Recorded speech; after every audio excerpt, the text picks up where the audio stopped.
Bakı şəhəri 201 nömrəli tam orta məktəbin direktorunun səs yazısı olduğu iddia edilən məsələ ilə bağlı araşdırma aparılacaq. Reallıq TV bildirir ki, APA'nın sorğusuna cavab olaraq Bakı şəhəri üzrə təhsil idarəsindən bildirilib. Qeyd olunub ki, araşdırmanın nəticəsi barədə ictimaiyyətə məlumat veriləcək. Məktəbin və müəllimin fəaliyyətinə uyğun olmayan hallara qarşı qanunvericiliyin tələbləri çərçivəsində müvafiq tədbirlərin görülməsi diqqət mərkəzində saxlanılır.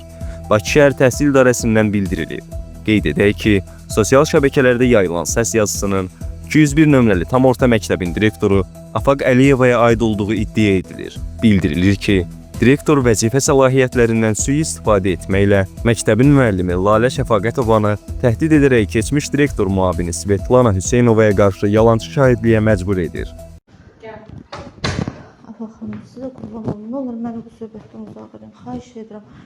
Vallahi qorxuram, səhərdən əl-ayağıma, sözümə baxmır, həyəcan içindəyim, and ol Allaha. Vallahi and ol Allaha, şahidlikdən başqa vallahi bu gücüm çatmır. Mən polis qapılarında qalmaq istəmirəm. Minarəni vermiş, Svetanı vermiş. Fərqi nədir? Siz elə bilirsiniz ki, Teymur onu orada qoyacaq, o pulunu verib çıxardacaq. Bəs mən nə edəcəm? Mən nə edəcəm, Afaq xanım?